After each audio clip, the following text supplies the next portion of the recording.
proclamado, tem brigado, tem tentado ser um espaço democrático de debate que acolhe a pluralidade e o confronto de ideias como algo criativo, produtor de conhecimento e de evolução social. E a ideia da audiência pública vem bem ao encontro desse princípio, desse objetivo pedagógico da escola judicial. No dia de hoje, a gente vai debater alguma coisa que alguns têm chamado de uberização das relações sociais. Essa nova forma de relações interpessoais, intermediada por um dispositivo eletrônico, tem criado novos contatos emocionais, novas formas de percepção, e, no que nos interessa, novas formas de contrato de negócio jurídico, né? Destaco no título da audiência mobilidade urbana, empregos e novas tecnologias. Quero destacar do título a palavra emprego, porque, por mandamento estatutário da escola, nos interessa desse fenômeno social multifacetado, a relação entre aquele que presta o serviço e aquele que é detentor do aplicativo. Ou seja, não nos interessa tanto saber se a concorrência é justa com os táxis, não nos interessa tanto saber qual é o tipo de tributação que deve ser feita, não nos interessa tanto saber os outros títulos da audiência. Interessa menos a gente a mobilidade e mais a gente a fotografia da relação entre quem presta o serviço e de quem aparentemente contrata esse serviço ou absorve a mais-valia desse serviço. Dito isso, preciso relembrar algumas outras coisas. O edital prevê um escalonamento de expositores. Começaremos com os convidados, passaremos para os expositores. Todos terão 10 minutos.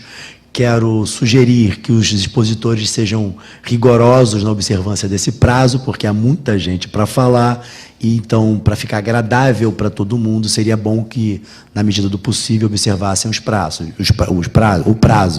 Se não for possível observar o prazo, vocês olharão plaquinhas anunciando que seu prazo acabou. Então, não se assuste com isso, que é o nosso método de trabalho. Vocês serão efusivamente relembrados de que há um prazo. Por último, e para terminar mesmo, quero relembrar que esse é um ambiente de debate e diálogo. Então, vamos evitar apupos, gritarias, manifestação pública de descontentamento.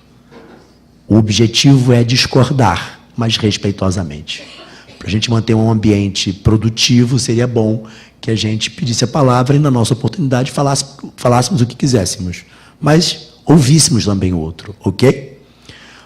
Dados os recados, eu acabei de dizer que nós íamos cumprir a regra do edital, mas vou furar o edital, mas por um bom propósito. Nós temos um deputado, o deputado Carlos Zaratini, que nos honra com a presença. Ele tem um problema de horário, de voo, então eu vou quebrando a regra do edital e pedindo licença a vocês, por um bom propósito, dar a palavra de abertura para o deputado Carlos Zaratini, que terá os 10 minutos, que é o tempo igual para todo mundo. Muito obrigado pela sua presença, deputado. Pode usar o púlpito aí à vontade.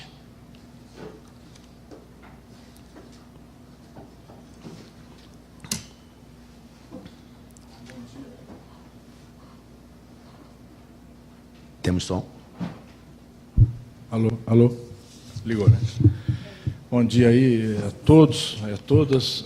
Agradecer o convite aqui da escola, parabenizar por essa iniciativa, que acho que é muito boa, porque permite a gente abrir um debate que raramente a gente tem esse debate, né? Uma discussão sobre novas formas de organização da produção e, consequentemente, do trabalho. Eu queria começar falando sobre a questão do transporte, né, do chamado Uber, propriamente dito, e os outros aplicativos que vêm na mesma esteira, né? Nós estamos fazendo um esforço muito grande na Câmara dos Deputados para tentar regulamentar essa nova forma de transporte urbano, né?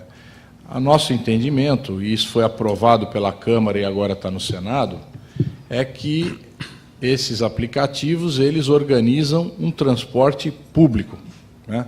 Esse é o centro da discussão, porque os aplicativos dizem que fazem um transporte privado, né? Ou seja, eles entendem que eles contratam, eles promovem um contrato entre um motorista e um cliente que é feito ali de forma privada, não passa por qualquer controle público. E o nosso entendimento, o entendimento da maioria da Câmara, é que não, que eles fazem sim um transporte público, até porque quando a gente solicita um carro, nós não sabemos quem é o motorista que vai vir, né? Lógico que eles falam, mas aparece lá o nome da pessoa, a fotografia e tal, mas é uma pessoa que normalmente não se sabe quem é. Então, eu recorro a um aplicativo para contratar um motorista para fazer uma determinada viagem e eu não sei quem é esse motorista. Como também o motorista não sabe quem que está contratando. Num contrato privado, e eu gosto de dar o exemplo do transporte escolar, é feito um contrato entre uma pessoa que conhece o motorista que vai levar a sua criança na escola. Então, é um contrato direto, certo? Eu falo com aquele motorista e eu quero aquele motorista, certo? E o motorista aceita a criança se tiver no itinerário dele, senão ele também não aceita a criança. Então, são coisas completamente diferentes. Se nós entendemos que é um serviço público, cabe uma regulamentação. E essa regulamentação pressupõe uma autorização da Prefeitura Municipal. Uma autorização que, se a gente for de acordo com o Código Nacional de Trânsito, a gente vai ter que ter uma placa vermelha, porque aquele veículo vai estar fazendo uma atividade comercial, e vai ter que ter um documento autorizativo da Prefeitura. E, evidentemente, a Prefeitura vai exigir que tanto o motorista quanto o veículo sejam controlados, tenha a avaliação do motorista e tenha uma avaliação do veículo, se ele pode ser usado para fazer esse serviço. No meu entender, e entrando aqui na questão do emprego, se nós conseguirmos vencer essa discussão e determinar que realmente é um serviço público, isso vai ter uma limitação do número de motoristas, porque a prefeitura, qualquer prefeitura, não pode aceitar que a toda hora entrem motoristas, como funciona hoje. Hoje, qualquer pessoa que tem uma carteira de motorista, ela vai lá na sede do aplicativo, se cadastra e começa a trabalhar, certo? Recebe lá os seus equipamentos e começa a trabalhar. Então, isso, e a pessoa para também, a hora que quiser, é uma rotatividade gigantesca. A hora que a gente tiver a regulamentação, isso vai ser estancado, quer dizer, vai até poder ter uma entrada ou não, depende da decisão de cada prefeitura, mas vai ter um limite, né? Vai ter um limite, e esse limite é o que vai também, uma das características desse serviço público. E aí, no meu modo de ver, em termos de relação de emprego, realmente ele vai se aproximar do trabalhador taxista, que, no mais das vezes, é um motorista autônomo, né? É um motorista autônomo que tem um alvará da prefeitura, certo? E com esse alvará ele pode buscar passageiros no ponto, buscar passageiros na própria via. Então, ele passa a ser um motorista autônomo. Então, no meu modo de ver, ele vai se equiparar com o taxista. Se essa tese não for aprovada e ele continuar sendo um motorista vinculado ao aplicativo, no meu modo de ver, se cria realmente uma relação de emprego, né? Uma relação de emprego, por quê? Porque ele fica totalmente dependente do aplicativo. É o aplicativo que comanda o trabalho dele. É o aplicativo que diz a ele, olha, você vai trabalhar, você vai... a tarifa que você vai cobrar vai ser determinada pelo algoritmo, né? Aquele algoritmo que diz que se tem maior oferta, o preço cai, se tem menor oferta, ou vice-versa, né? Vale a lei da oferta e da procura, então isso determina o preço. Então, no meu modo de ver, é uma outra situação, em não se considerando que é um serviço público e não se regulamentando pela autoridade municipal. E essa vinculação, ela pode, inclusive, todos aqui devem estar acompanhando, pelo menos quem é mais feito aí a discussão sobre a nova legislação do trabalho, as mudanças que foram aprovadas também na Câmara, mudanças na CLT. Uma das mudanças foi introduzir o chamado trabalho intermitente, que eu particularmente acho um absurdo, mas foi aprovado.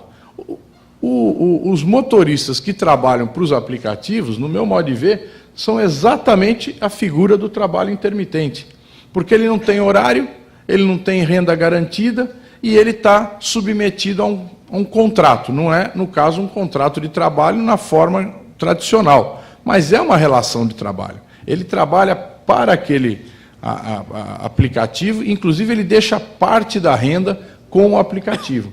Então, me parece que se cria, assim, uma vinculação de emprego, né? E que, se for aprovado no Senado, esse chamado trabalho intermitente, me parece que encaixa muito bem nessa denominação.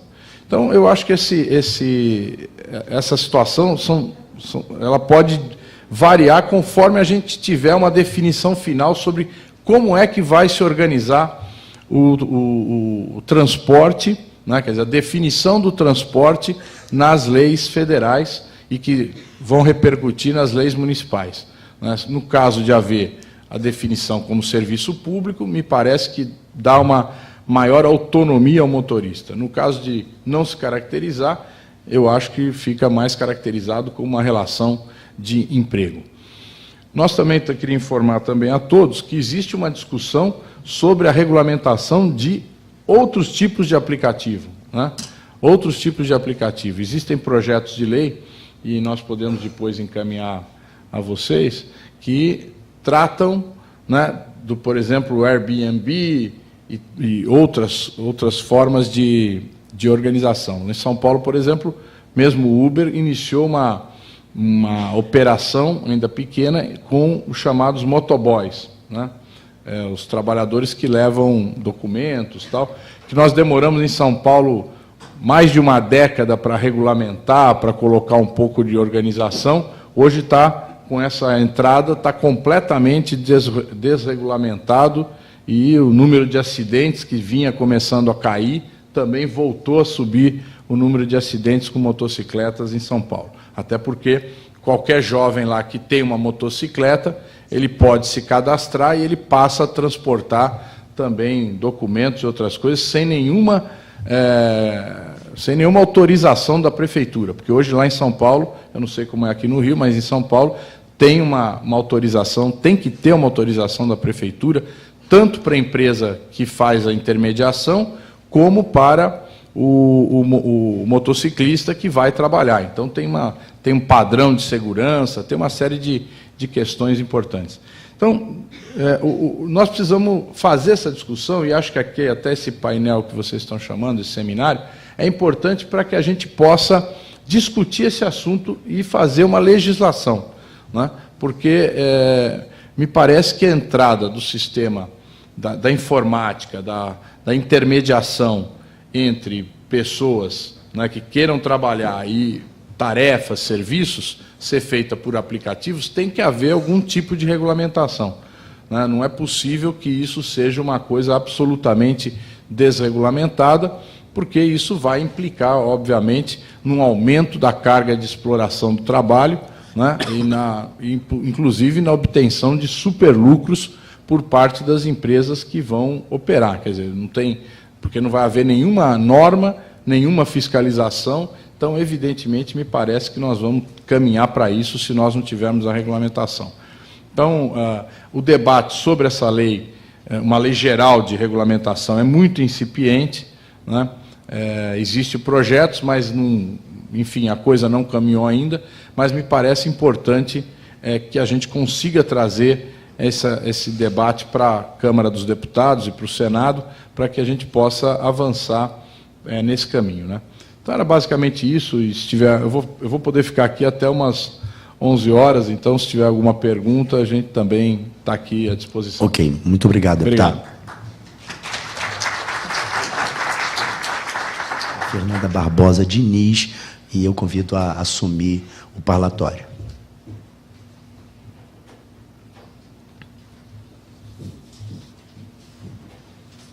Bom dia a todos. Primeiro, eu gostaria de parabenizar a iniciativa da escola, salutar nos tempos que estamos vivendo, né? E para o que interessa a escola, conforme foi posto, inclusive para o Ministério Público do Trabalho, é realmente a discussão da relação que se estabelece entre os motoristas e os aplicativos. Nós temos um inquérito que já colhemos alguns depoimentos, já podemos tirar algumas poucas conclusões e estamos evoluindo as investigações. E o que nós percebemos? Na verdade, historicamente, sempre que nós percebemos que o direito do trabalho se afasta de uma relação, a tendência dela é a precarização, já tivemos época de escravidão, pós-revolução industrial, em que as jornadas eram enormes, a proteção aos trabalhadores era ínfima, o resultado todo mundo conhece. Então, na verdade, a importância da incidência do direito do trabalho é salutar. Nós precisamos ter um patamar civilizatório mínimo e certas coisas que no passado já foram admitidas, hoje nós não podemos admitir mais, né? E é papel também do Ministério Público do Trabalho olhar para isso. Em tese, né, quando você pega a atividade dessas empresas, eu vou dizer especificamente da Uber, que é o inquérito que já está mais evoluído, onde nós colhemos mais depoimentos. Eu acho que, em tese, o parágrafo único do artigo 6º da CLT já seria suficiente para solucionar a questão.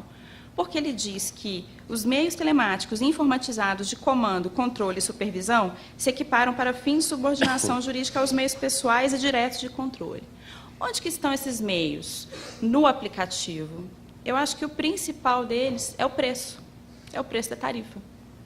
Eu, Uber, se eu quero que um motorista esteja aqui, houve um show aqui, tem muitas pessoas saindo, eu quero muitos motoristas aqui. Então, eu aumento a tarifa, muitos motoristas vão para lá. Se eu quero que a determinada área está tomada por uma concorrente minha, eu quero mais motoristas aqui, eu aumento o preço ali. E eu comando motoristas para onde eu quiser, conforme o preço. E o preço, que a gente está vendo que cada vez está mais barato, né, serve também diretamente, né, na verdade, para aumentar as horas de trabalho do motorista. Antes ele poderia trabalhar 8 horas e ter uma certa remuneração. Hoje ele tem que trabalhar 12, 16. Nós já ouvimos relatos disso, né? Então, né, essa história, trabalha quando quiser, não é bem assim. Não é bem assim, porque a pessoa precisa de um determinado valor do trabalho para poder se manter. A pessoa tem as despesas, né? E, inclusive, no curso do inquérito, nós percebemos que a empresa ela faz essa análise de quanto cada trabalhador vai ganhar. Estuda-se uma média de 1,2 a 1,4 salário mínimo para uma jornada de 44 horas. Então, quer dizer, se eu quiser ganhar mais do que 1,2 salários mínimos, eu vou ter que trabalhar muito mais. Eu trabalho a hora que eu quiser, realmente? Eu acredito que não. Uma outra forma de controle é a nota que o usuário dá. Essa nota ela é para a empresa. Conforme a empresa analisa, ela vai deixar que aquele motorista continue ou não. Se o motorista não for bem analisado, não tiver uma boa nota, ele vai ser dispensado. Por quê? Porque a empresa precisa de passar uma certa imagem. O motorista ele não pode se apresentar de determinada forma. Aí é que está o diferencial dela de concorrência, inclusive com os táxis. Muitas pessoas dizem que preferem Uber, não só pelo preço também, mas por quê? Porque eu tenho um profissional que se apresenta melhor, num carro melhor, eu tenho água, eu tenho bala, eu posso escolher o que vai tocar no rádio. Algumas pessoas também escolhem pela diferença da qualidade do serviço. Mas por quê? Porque o motorista de Uber tem um patrão, né? Ele tem que se portar daquela forma para ter uma boa avaliação, ou ele vai perder o trabalho. É isso, ou ele se encaixa, ou ele está fora. Não me parece autônomo. Não me parece autônomo uma pessoa que não pode escolher o preço que cobra pelo seu próprio trabalho. Eu trabalho o trabalho é meu, o veículo é meu. Eu não posso escolher o preço que eu cobro por ele? Eu tenho que arcar com descontos que a empresa dá para os clientes? Os incentivos também que a empresa dá são uma forma de controle. Se eu quero algum motorista aqui em tal lado, em determinada hora, eu dou incentivo. Né? Então, a pessoa vai quando ela quer. Às vezes, tem um dia que a pessoa gostaria de ficar em casa com a família, mas aí aparece um incentivo, eu vou trabalhar, eu preciso. Né? Então, visto dessa forma, que é a forma que até então eu estou vendo a questão, eu acho que não existe autonomia realmente. Né? E eu acho que a questão da subordinação, nós não podemos mais entender só aquela subordinação no estilo militar. Faça isso, faça aquilo. Não é isso. Subordinação hoje em dia não é isso. Né? Até dentro de empresas assim, que as pessoas têm a carteira assinada, você vê, por exemplo, o telemarketing. Ele não tem uma pessoa ali do lado dele. Faça isso, faça aquilo. Não, quando você liga, ele já tem uma série de comandos ali que ele vai seguir para poder te atender. Então, não adianta você perguntar nada diferente para ele, porque ele não vai saber. Ele vai sempre seguir aquele roteiro, porque ele está inserido naquela programação de trabalho. Ele está programado para trabalhar daquela forma. Né? Uber me parece a mesma coisa. Né? Já existe aquela programação. Como vai ser feito o trabalho? Isso é subordinação. Né? A questão da concorrência, né, que não é muito objeto, mas eu acho que é salutar, porque quando você não tem uma concorrência leal, você não tem paz. Né? A própria Organização Internacional do Trabalho, quando ela estabelece alguns critérios que as nações devem observar, por que ela faz? Para que não tenha concorrência desleal na produção entre os países. E isso é feito para que haja também paz social. Eu acho que é a mesma coisa. Na ocasião da audiência pública do Ministério Público do Trabalho, sobre o mesmo tema, um dia antes teve uma verdadeira guerra entre taxistas e motoristas de Uber. E isso vem acontecendo. Né? Isso é noticiado, isso vem acontecendo.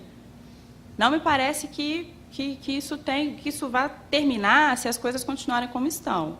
Né? Tem até receio que as coisas se agravem. Então, é mais ou menos o que a gente gostaria de passar, e se tiver também perguntas... Ok. É só isso. Bom dia a todos. Muito obrigado.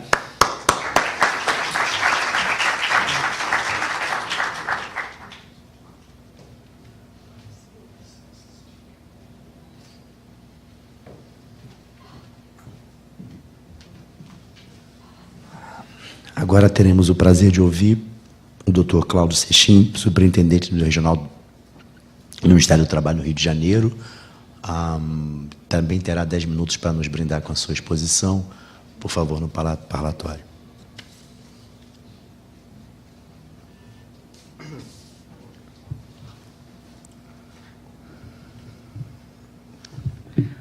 Bom dia a todos.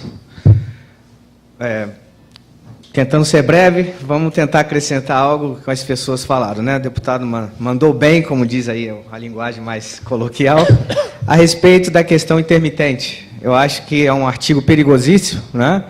Bem abissal, que permite criar um buraco negro da legislação trabalhista nessa história. Ou seja, a partir do momento que você está disposto, essa disposição, você torna uma espécie de servidor, você vira uma espécie de objeto daquela servidão. Eu não tenho vontade. A vontade é minha de estar sempre à disposição. E a sua vida? E o seu horário? Onde é que você faz? O que você vai fazer depois? Parece que você está à disposição 24 horas, esse trabalho intermitente. Ele é perigosíssimo, né? E o Ministério Público do Trabalho está atacando isso também, né? Os colegas lá que estão atentos a essa mudança. Nós da fiscalização, nós temos nossos limites de competência. Nós precisamos estar vivendo essa situação de uma forma concreta. E o que é isso? Essa empresa virtual, ela é difícil de você pegar, né? Onde é que eu pego essa empresa? Como é que eu faço isso? O trabalho externo, ele é muito difícil de ser controlado. Mas, no meu modo de entender, a priori, parece que todos os órgãos públicos, tanto a Justiça do Trabalho quanto o Ministério Público do Trabalho, estão caminhando na mesma direção.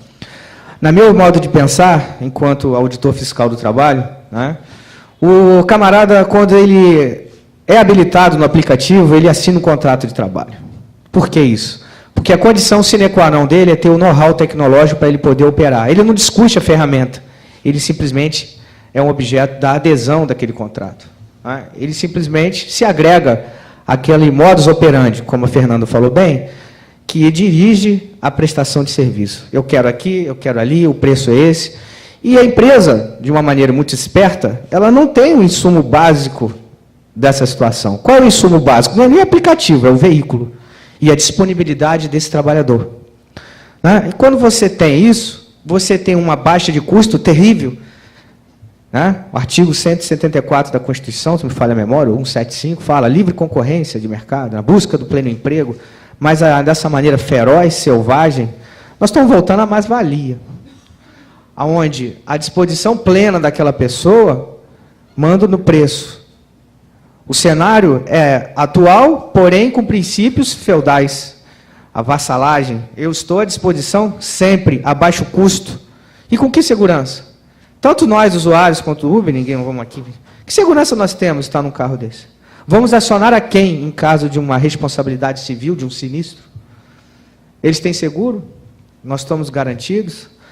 Nós temos facilidades, né? Porque, infelizmente, nós estamos sendo vítimas de uma situação de leniência e omissão de transporte público, de política de transporte público, de planejamento urbano nas grandes cidades, nas megalópolis, né? Há muitos anos. Faz com que nós caminhemos para isso de uma maneira de necessidade. Não é maneira de luxo, eu vou de Uber porque é legal. Não, você vai de Uber porque é mais fácil. Você não tem a sua preocupação de dirigir, de estacionar, né? Que é caro, dirigir e estacionar hoje também está caro. E essa baixa no preço faz com que nós ficamos expostos a isso também. Mas, a partir do momento do foco em emprego, nós, da fiscalização do trabalho, ainda carecemos de nortes, de instrumentos norteadores para como agir. Né? Estamos atentos a isso também, para a gente tentar concentrar isso. Mas, no meu modo de pensar, quanto fiscal, existe a relação de emprego através dos vários elementos que a Fernanda aqui já elencou, e acrescentando essa questão do contrato de adesão que ele faz quando vai para o aplicativo. Né? A necessidade de sobrevivência do trabalhador não significa que ele tenha que se expor a tão pouco que é oferecido pela empresa por iludir-se de ganhar muito. Porque, eu sou o dono do meu negócio. Não, eu não sou o dono do meu negócio. Que o dono do negócio é o aplicativo. Que existe a empresa, que existem as pessoas que fizeram o aplicativo, que existem os administradores desse aplicativo, os criadores, são os patrões. Esse patrão virtual, ele é apenas um instrumento da vontade da empresa. E a vontade da empresa é oferecer um serviço de transporte público, que, como bem lembrou o nosso deputado, tem que ser regulamentado. A regulamentação não é uma outra questão, é de direito público. A situação de estar ou não empregado é nossa, operador do direito do trabalho. E a gente tem que estar em cima disso. Né? Temos que fiscalizar, temos que decidir quando temos que provocar, como ação pública, a CP, no caso do Ministério Público, nós temos que fiscalizar conforme a nossa fiscalização do dia a dia de rua, e o juiz tem que decidir. Seja a revelia do sindicato, seja contra a vontade da empresa, ninguém aqui está contra a vontade da empresa ou sindicato, está a fim de cumprir a lei, de cumprir a norma. E a norma está aí. Embora ela esteja sofrendo uma ebulição, uma efervescência até irresponsável, de flexibilizadora, de uma hora para outra resolveu-se que vamos resolver, quer dizer, que vamos discutir a flexibilização, a força. Tivemos aí 50 anos, desde a eleição da CLT, para acompanhar a evolução dos fatos, e agora querem resolver tudo no estalo, no passo de mágica. A troco de quê? Vamos ter vários empregos. As discussões, né, não estão ainda sedimentadas. Mas o entendimento dos operadores de direito do trabalho estão sedimentando também nessa história do Uber. Não é só o aplicativo do táxi, mas também tem Amazon, tem, como o deputado lembrou também, a questão da rede hoteleira, que é opcional. As pessoas oferecem seus insumos e as pessoas trabalham por esses insumos, em cima desses insumos. E a empresa tem um custo muito pequeno. A inteligência artificial não é um privilégio de todos. Infelizmente, eu não tenho capacidade de construir um aplicativo nem para poder saber quantas miligramas tem de chocolate na minha geladeira. Eu não consigo fazer isso. Tem pessoas que conseguem, e isso é trazido como uma ferramenta para harmonizar-se com a necessidade do ser humano de sobrevivência, do dia a dia, principalmente de transporte público. Então, assim, concentrando essa história do emprego, para nós, nas discussões que nós temos com os auditores fiscais do trabalho, os indícios da relação de emprego, da subordinação, do ius variandi, eu determino aonde, como, quando, tudo isso, né, é colocado de uma forma que é o poder diretivo do empregador. Não precisa nem no artigo 6º, não, é artigo 2º mesmo da CLT. Né? Empregado, empregador, se não falha a memória, o artigo 1º. Né? Então, assim, estão ali os basilares. É preciso que a gente veja a coisa com profundidade, porém, concentrar-se na simplicidade. Qual é a simplicidade? É a situação dos novos elementos que nós temos de configuração do emprego. Os prêmios, a avaliação, né? Toda hora que vem no aplicativo o mandamento no telefone do sujeito, você está prestes a ganhar R$500. Aí vai fazendo aquela lavagem cerebral. Por quê? O trabalhador não está tendo opção de emprego. A economia está num momento difícil. Onde é que eu posso sustentar? A minha família? Onde é que eu posso me sustentar? Onde é que eu posso ter um ganho extra? Temos que ver também que o trabalho intermitente permite isso. O famoso bico virtual. Obrigado. As empresas estão aí dando a possibilidade da pessoa ganhar isso, sem necessariamente, desculpe o pleonasmo, necessitar daquela atividade. Isso permite que a pessoa aumente um pouco a sua renda, preste um serviço, adianta o lado de alguém e adianta o meu, uma simbiose econômica. Então, assim, a gente precisa realmente, para nós, do Ministério do Trabalho, fiscalização, nós estamos acompanhando bastante essa situação do que está acontecendo lá no inquérito que o Ministério Público está tocando essa história, né? Para a gente poder, porque nós, infelizmente, não temos o dominus litis, não temos poder de ação. A fiscalização tem o poder de fiscalizar, diante de uma norma, para construir esse entendimento de que é empregado, muitos autos de infração nossos podem ser julgados insubsistentes. Mas o que é a jurisprudência? É insistência. Insistência daqueles que têm o poder de agir. Uns mais, outros menos. Eu gostaria de poder ter mais, tá, doutor Marcelo? Mas a fiscalização tem uma faixa de atuação bem menor do que a ação do Ministério Público do Trabalho e do próprio juiz, claro. Mas, de uma certa forma, cada um no seu escalonamento, nós estamos juntos nessa. Né? Estamos caminhando no mesmo entendimento. Então, a fiscalização, realmente, a hora que começar a oportunidade de fiscalizar essas atividades, nós também vamos estar em cima. Essa é a posição da fiscalização do Ministério do Trabalho, por enquanto. Obrigado, senhor. Muito obrigado.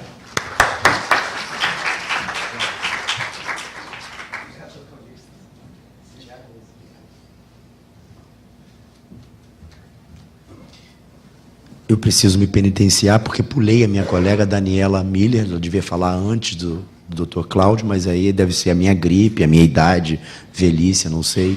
Mas então convido a minha colega Daniela Miller à sua exposição.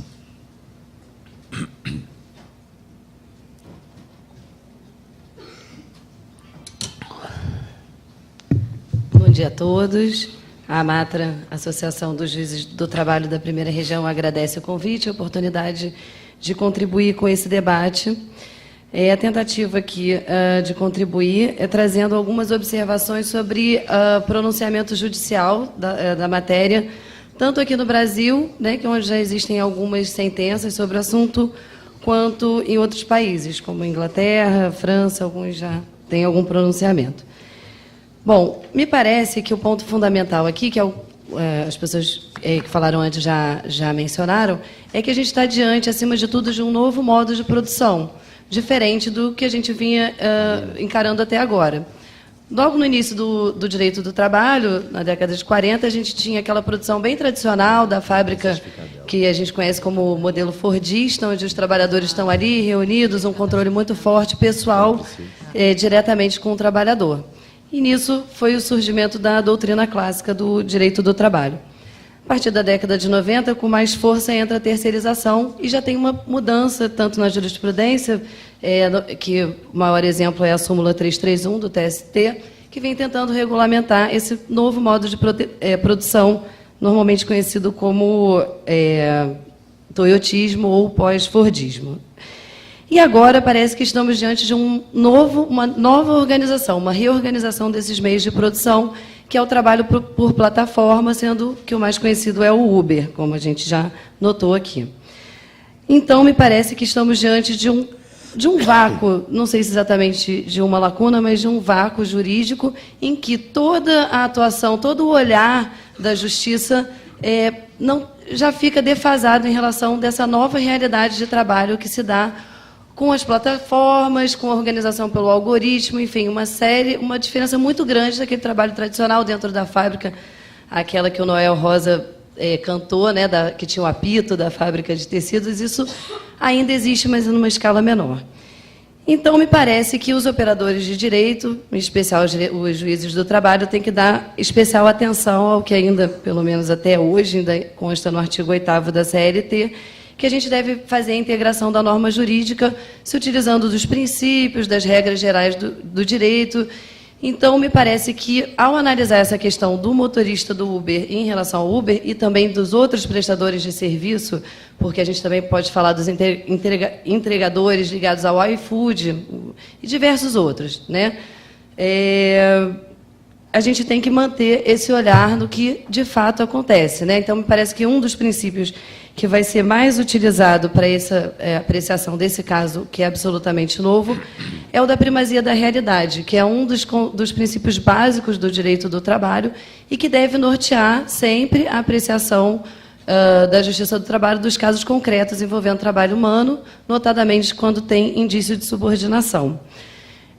Até então, a gente tem usado tradicionalmente o princípio para conseguir perceber as condições reais de trabalho. Então, casos clássicos, quando o cartão de ponto não reflete a real jornada, o recibo salarial não consta o total da remuneração. Então, já é bem presente a atuação desse princípio. Com a terceirização, desde a década de 90, em alguns processos, cabe ao juiz também definir a atividade da empresa, por constar no contrato social da empresa uma norma muito ampla, muito genérica. Então, é comum ter empresas que têm objeto social prestação de serviço em geral. E aí, que norma que você vai aplicar? Que convenção coletiva? Qual acordo coletivo? Isso, às vezes, é colocado. Isso não é novidade. Na área de telefonia, é bem conhecido, eu acho que tem até súmula regional sobre o assunto. Então, você acaba verificando qual é a atividade do tomador de serviços. Isso já não é novidade. O que é novidade no caso do trabalho por plataforma? É que uma questão prejudicial que a gente tem visto em todos os processos é definir qual é a atividade dessa empresa. Isso sempre é colocado. A empresa, ela se colocou, o Uber, que são os casos que eu estudei de sentença, ele fala, não, eu não sou uma empresa de transporte, eu sou uma empresa de tecnologia, eu forneço a plataforma. É isso que eu forneço. Eu forneço, inclusive, para o motorista, ele que compra de mim esse produto e utiliza para fazer o seu serviço autônomo. Então, num primeiro momento, a gente vai ter que enfrentar essa questão. Qual é a atividade econômica que está sendo explorada naquele caso concreto? Em alguns pronunciamentos da Justiça da Inglaterra e aqui no Brasil, tem uma sentença de São Paulo, eu acho que tem outras também, uma sentença de Minas Gerais, que analisa do ponto de vista do que realmente acontece e afasta esse objeto social que consta no contrato social por definir, de acordo com o princípio da primazia da realidade, que não é essa atividade econômica, que a atividade econômica, algumas pessoas já falaram aqui, fiquei muito feliz com a fala do deputado, porque já me adiantou, ele falou claramente, é um serviço de transporte. Só está definindo se é privado ou público, né? Mas, judicialmente, isso vai ter que ser enfrentado. Se é serviço de transporte, o motorista está dentro dessa atividade fim. Estando dentro dessa atividade fim, haveria, ao menos, uma subordinação estrutural, porque está ligado com a atividade que está sendo explorada? Então, isso tudo são questionamentos que eu acho que o juiz do trabalho vai ter que enfrentar. E, repito, à luz dos princípios, nas regras gerais, e também, hoje em dia, com apoio no parágrafo 1º do artigo 6º, que acrescentou os meios telemáticos de controle do trabalho. Então, me parece que, no caso concreto, esse vai ser o desafio. Tem esse controle? Não tem? O que a empresa realmente fornece? É a plataforma ou é o serviço? No caso do Uber, eu fiquei ali pensando quando estavam falando, né? A gente não vê pancadaria entre o programador da Uber e o gerente de TI da iFood. A pancadaria entre taxista e motorista de Uber. Então, me parece que a concorrência, pelo menos numa visão preliminar, é no serviço de transporte. É aí que está o conflito. É aí, né, as prefeituras, não é na área de tecnologia. Então, são indícios que eu acho que o operador do direito tem que estar atento, principalmente os juízes, para, quando for apreciar os casos, que certamente chegarão, conseguir dirimir, integrando a norma jurídica com a realidade, com o ciclo produtivo que a gente está encarando hoje em dia. É isso, muito obrigada a todos. Muito obrigado. Obrigado à Matra 1 e à Daniela pela exposição. Estaria inscrito agora o senhor Luiz Antônio Barbosa da Silva, do Sindicato dos Motoristas de Táxi, ou do Taxistas Autônomos, mas ele já se comunicou dizendo que está com problema no aeroporto. Então, passo ao seguinte, que é o senhor Antônio Oliveira, do Sindicato dos Motoristas de Empresas Auxiliares de Táxi do Estado do Rio de Janeiro.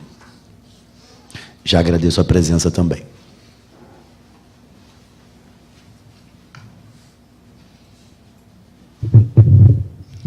Bom dia a todos. Bom dia ao doutor Marcelo, presidente da mesa, obrigado pelo convite. Eu queria, antes de me ater ao emprego, né, que é o assunto desta casa, falar um pouquinho da mobilidade, né? Por que a mobilidade urbana? Porque a mobilidade nada mais é do que o deslocamento de pessoas e cargas dentro de um município. E o que acontece aqui também é um agravo social. Quando eu tenho uma atividade, né, que não é regulamentada, que ela está à disposição e que ela abrange tudo aquilo que o motorista e o aplicativo quer fazer, sem controle algum, eu trago para esse município uma quantidade de veículos que não está pré-estabelecida e não está formatizada no plano social e diretor deste município. Então, eu causo um caos dentro do município, porque o que acontece hoje aqui no município do Rio de Janeiro e em outros municípios. Não só o Uber, como os outros aplicativos, mas como a gente está, de uma forma genérica, falando do Uber, né? Mas eu quero falar que existem outros aplicativos, como Cabif, iFi, Pop, 99 Pop, todos eles trazem de outros municípios, de locadoras de outros estados, uma quantidade, um excesso de veículos que prejudica a circulação no município do Rio de Janeiro. E a prefeitura vem lutando por um modal pré-estabelecido, que são os BRTs, BRS, VLTs, e isso está sendo prejudicado, porque a quantidade de veículos que eu não sei mensurar, e eu acho que, pelo censo, ninguém consegue mensurar, porque se falou aqui em lealdade ou concorrência leal. Que concorrência leal que, se eu não sei a quantidade de veículos, eu não sei a quantidade de motoristas, eu não sei a quantidade do faturamento? Que concorrência leal nós estamos falando aqui? Então, há uma deslealdade, e além, eu gostei muito da procuradora que falou aqui sobre o preço. Quando eu não tenho preço, ou o preço é muito mais baixo, porque eu preciso trazer veículos para este município, eu estou causando algo nada mais que nada menos um dumping social. Eu estou causando uma modalidade que é restringir e estagnar uma categoria já existente e predominante há muito tempo, que é o táxi. Quando se fala também em reserva de domínio, por que todas as profissões, e hoje a profissão do taxista ela é regulamentada, existem as reservas de domínio e o táxi não tem reserva de domínio? Isso não é monopólio, porque o táxi é regulamentado, ele tem uma tarifa pré-estabelecida pelo município, ele tem uma quantidade de veículos que está no modal da prefeitura, coisa que eu não tenho. Por isso eu quis me ater um pouco a falar sobre a mobilidade urbana. E outra coisa que a gente insere na mobilidade é a passagem do transporte coletivo de passageiros. Um dos fatores que faz o cálculo da passagem é a velocidade de deslocamento que eu tenho dentro do município e o número de carros de passeio. E nada mais a gente vê que esses veículos são carros de passeio. Porque, como foi falado aqui pelos meus antecessores, basta que eu tenha uma carteira de motorista e um veículo. E eu sou motorista da Uber, regulamentado ou desregulamentado. Então, além disso, eu tenho um agravo social e um desnível no desequilíbrio do meu município no fator que tange a passagem de ônibus. Afeta diretamente o emprego, o empregado e o empregador. Ele tem que cumprir horários e deslocamentos, ele não pode fazer o que ele quer, então isso é vínculo empregatício. Ele é premiado ou punido, porque se ele não fizer, ele é punido. Então, eu tenho uma questão de vínculo empregatício descarada. Outra coisa que me chama a atenção, e já tem algumas pontos jurídicos sobre isso, é que o cliente não é o cliente do motorista, ele é o cliente da empresa. Porque se eu quiser levar esse motorista, eu tenho que fazer algo como dar o meu cartão particular, porque eu não consigo acessar o passageiro de outra forma. Se alguma coisa acontecer com o meu veículo, eu não tenho seguro de acidentes pessoais definido, porque o seguro que é feito para um veículo particular. E o seguro de terceiros, que atange ao passageiro, tem que ser num carro de placa vermelha, de veículo aluguel. É outro erro. E quando o táxi tem uma responsabilidade, eu vou falar do táxi porque eu sou do sindicato dos taxistas, quando o táxi tem uma responsabilidade civil, e essa responsabilidade civil, o meu seguro não paga, a prefeitura é solidária. E quem é solidário a essa empresa, a esse motorista? Não falando mal do motorista nem da empresa, eu acho que isso tem que ser regulamentado.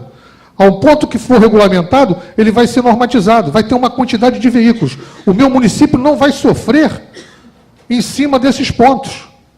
Por isso eu quis me ater mais à mobilidade, porque o emprego e o vínculo empregatício é notório. Mas o que está se esquecendo é que a cidade e o apelo social está sendo esquecido.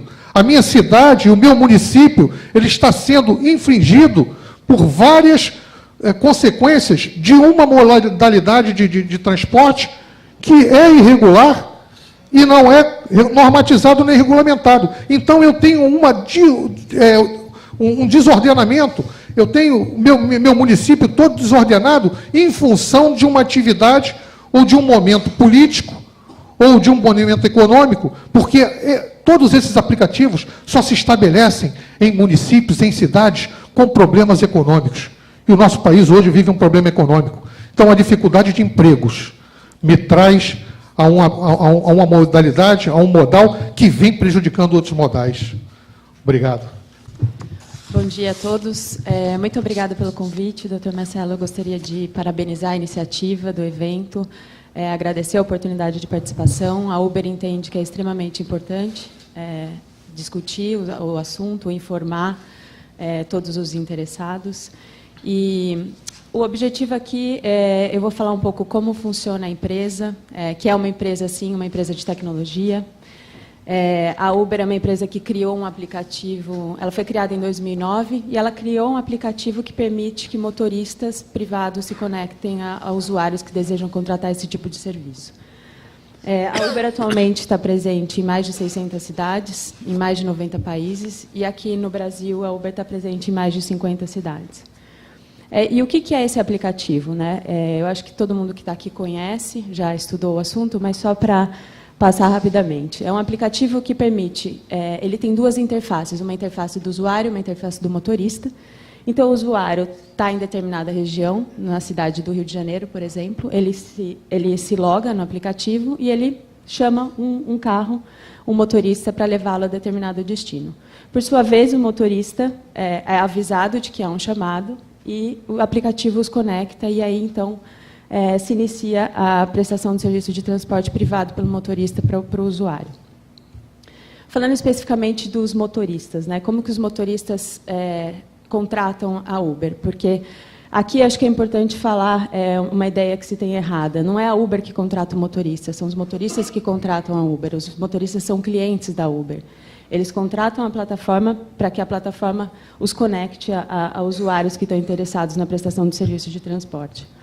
E quando os motoristas pretendem se cadastrar para a utilização do aplicativo, eles têm que apresentar documentos, eles têm os critérios objetivos que são exigidos pela plataforma. Então, a exigência de documento de habilitação, da Carteira Nacional de Habilitação, os documentos do veículo. O serviço, ao contrário do que se falou aqui, já é regulado em 5 cidades do país, então já há requisitos de regulamentação, inclusive, a serem cumpridos. Por exemplo, a exigência de certidão de antecedentes criminais em algumas cidades, a exigência do seguro, como se diz aqui, tem sim um seguro de acidentes pessoais para os passageiros. Então, ainda as necessidades e especificidades regionais de cada regulamentação que têm que ser cumpridas pelos motoristas. O motorista se cadastra. O motorista não tem nenhum treinamento, ele não passa por nenhum processo seletivo, nem por uma entrevista. Cumpridos os requisitos, ele está apto, então, a utilizar o aplicativo e começar a dirigir. E uma informação importante que pouca gente conhece, mas que grande parte da nossa base de motoristas funciona assim, é que o motorista ele pode ter uma conta e ter vários motoristas vinculados a ele. O motorista, por exemplo, ele se cadastra numa conta, ele tem uma conta de motorista, ele pode ter, por exemplo, 10 carros diferentes na mesma conta e ter 10 motoristas que dirigem para ele, inclusive sendo uma pessoa jurídica. E toda a receita que advier dessas viagens vai ser auferida por essa pessoa jurídica contratada ou por esse motorista, pessoa física. Como que o motorista utiliza o aplicativo? Aqui eu acho que é bem importante para todo mundo ter um pouco, visualizar efetivamente como que é o dia a dia do motorista na utilização do aplicativo. Ele entra com o nome de usuário, com login, ele tem a opção de ficar online a hora que ele quiser, ele pode deixar de ficar online no momento em que ele quiser. Então, ele entra, faz o cadastro, faz o login e opta por ficar online. Ele fica online ou offline quando quiser. Aí, o aplicativo avisa ele que tem um usuário próximo a ele que deseja fazer uma viagem. E o aplicativo avisa e o motorista, então, decide se ele vai ou não efetuar aquela viagem. Então, ele tem essa oportunidade de escolha, mesmo estando online no aplicativo, ele pode escolher não fazer a viagem. E mesmo depois de aceitar a viagem, o motorista tem a oportunidade de desativar, de se deslogar e de não realizar essa viagem para o motorista.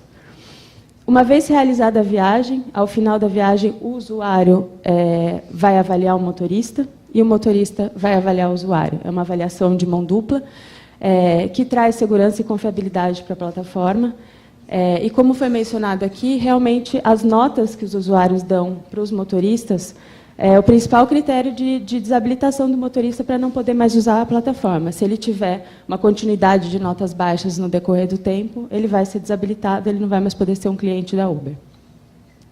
Então, acho que a primeira ideia importante aqui para ficar cravada e para que todos entendam é que os motoristas são clientes da Uber, eles não são empregados da Uber, eles contratam a plataforma para utilizar esse aplicativo para que haja conexão com os usuários que desejam fazer a viagem. Os motoristas pagam a Uber pela utilização do aplicativo, né? A Uber cobra uma taxa que varia de 20% a 25% do valor de cada viagem. E quem paga a viagem é o usuário diretamente ao motorista. O que a Uber faz é uma intermediação desse pagamento, quando o pagamento é feito por meio de cartão de crédito ou cartão de débito. Mas, por exemplo, quando o pagamento é feito em dinheiro, o usuário paga diretamente ao motorista. E uma coisa que acho que não é do conhecimento de todos, pelo que foi dito aqui, é que o motorista é que define o preço, porque o motorista pode dar desconto. Isso está nos termos, no termo de uso do aplicativo. Pessoal, isso acontece. Olha o combinado. Vocês podem perguntar para motoristas. O motorista pode dar desconto em dinheiro, isso acontece muito. Atualmente, uma viagem que dá R$ 27,00, o motorista pode optar por cobrar R$ 25,00 e, ainda assim, ele vai pagar a taxa de serviço sobre os 27, não sobre 25.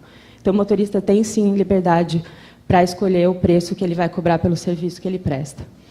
A nota fiscal é uma coisa muito importante. A Uber emite nota fiscal para todos os motoristas para os quais ela presta serviço. É uma relação não exclusiva, como vocês sabem e mencionaram aqui, atualmente há vários aplicativos, não só a Uber, a 99, o Cabify, a Easy. E uma vez que o motorista dirige para 5 aplicativos ao mesmo tempo, para 3 aplicativos, como já acontece na maioria das cidades, quem é o empregado do motorista, né? Numa hipótese como essa? As 3 empresas. Então, realmente, a concorrência trouxe essa novidade, e o que deixa ainda mais claro que não pode haver essa relação de emprego. E a outra questão é que o risco do negócio é do motorista, né? O motorista é que arca com os valores de seguro, ele que arca com o DPVAT, ele que arca com a manutenção do veículo, e muitos motoristas alugam veículo para poderem usar a plataforma. Então, ele também arca com esses custos de aluguel. E acho que, diante do exposto aqui, fica claro todas as relações, todas as características que não permitem configurar a relação de emprego. Uma delas é a não subordinação. O motorista não tem chefe, o motorista dirige a hora que ele quer, o motorista se loga na plataforma no momento que ele quer. Um dado importante, que eu acho que merece ser ressaltado aqui, é que 46% dos motoristas da Uber dirigem, em média, 10 horas por semana. Esse dado é super importante para que vocês entendam o modelo. A maioria dos motoristas usa a plataforma como meio de complementar a renda e não como renda principal. Quem paga pelos serviços prestados pelo motorista é o próprio usuário, então não tem onerosidade. A não pessoalidade também, que pode ser verificada pelo fato de que um motorista pode ter uma conta e aí ele está vinculado a vários motoristas que prestam serviço. E a eventualidade, que mais uma vez se ressalta, que o motorista realmente se loga na plataforma quando quer, se desconecta quando quer. Desculpe. E ele pode aceitar e recusar viagens, inclusive quando ele está online. São essas as considerações. Obrigada pela oportunidade. Muito obrigado.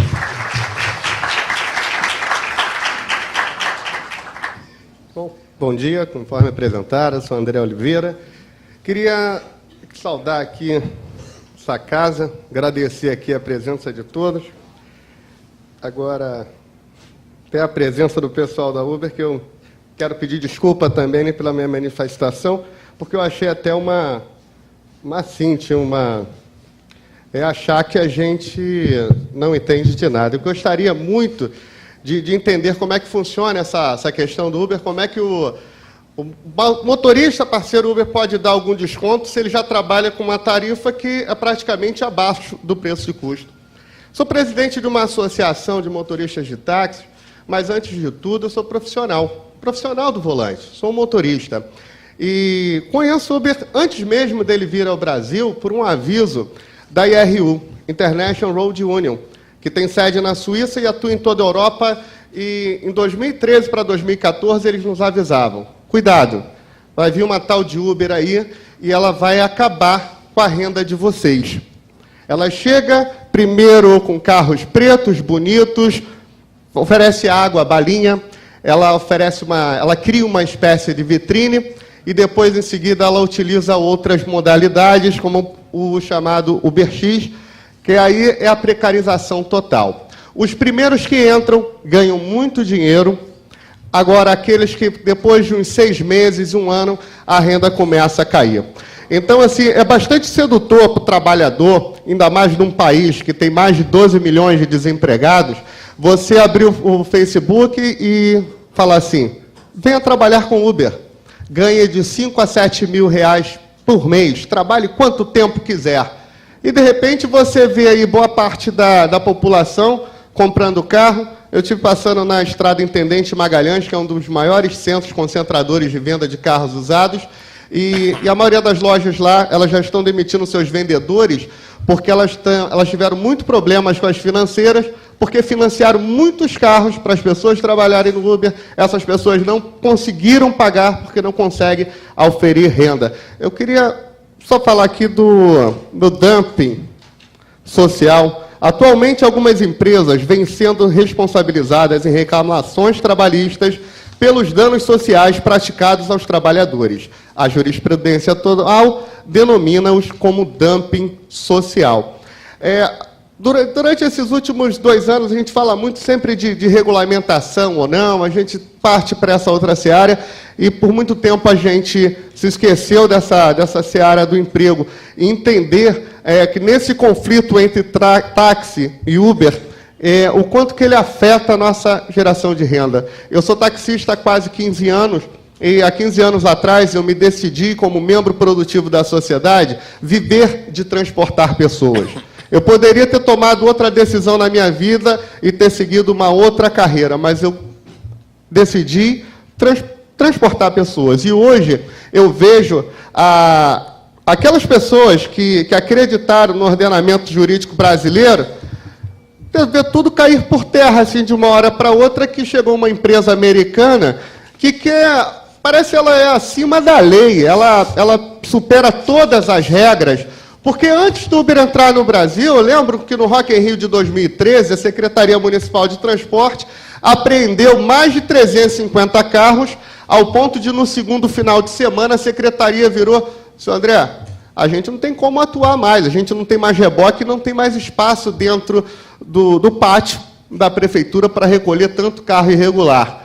Agora, esse mesmo carro irregular, ele entra no aplicativo, faz toda aquela forma de contratação e ele ganha uma credencial para sobrepor a lei. Ela atrapalha a vida de um monte de gente. Isso me toca muito emocionalmente, porque isso está gerando impacto na minha vida, está gerando impacto na minha família. Eu posso citar aqui o nome de várias pessoas que se suicidaram, taxistas, que foram à morte, a gente com vários problemas. Então, eu tento não ser tão emotivo aqui, mas fico muito feliz quando a gente vê... Próximo, vamos passando aqui, acho que eu não vou apresentar todos. Quando a gente vê algumas matérias como essa de janeiro, da Veja Rio, e ela fala sobre a precarização da mão de obra. Queria destacar aqui que o alto índice de desemprego contribuiu para o aumento do número de motoristas e, consequentemente, para a queda do padrão. Muitos estão ali simplesmente fazendo um bico, afirma o professor de Engenharia de Transporte da COP, Paulo César Ribeiro. Frente à crise econômica, a alternativa aparentemente fácil se torna sedutora. Mauricélio Mesquita, técnico de contabilidade, é um dos primeiros a aderir à empresa em 2014, quando ficou desempregado. Por mês, ele tirava entre 9 e 10 mil reais.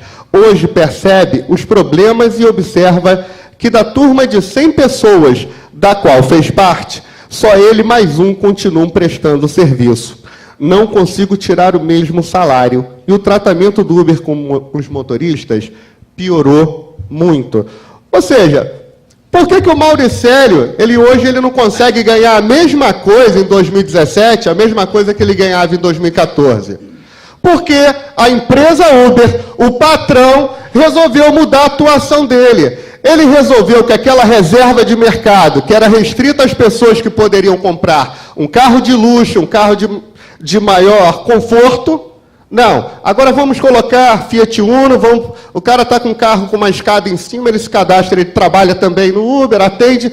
Ou seja, quando ele abre isso aí, ele conseguiu criar uma crise interna. Então, hoje a gente vê assim, quem é que está contra o Uber nessa guerra no transporte? Que realmente, a guerra não é tecnologia, a guerra está no transporte. Aliás, a inovação do Uber não está na tecnologia, porque a tecnologia o taxista já utiliza há bastante tempo.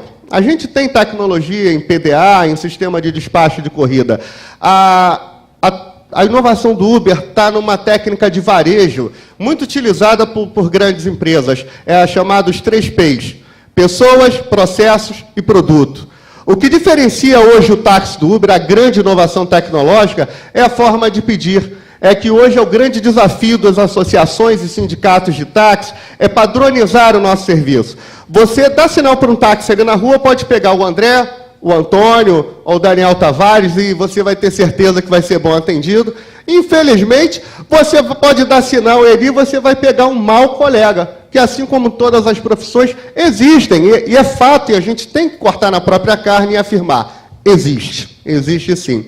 O Uber ele criou um sistema de padrão onde o motorista, para trabalhar no Uber, ele se subordina às regras que o Uber impõe.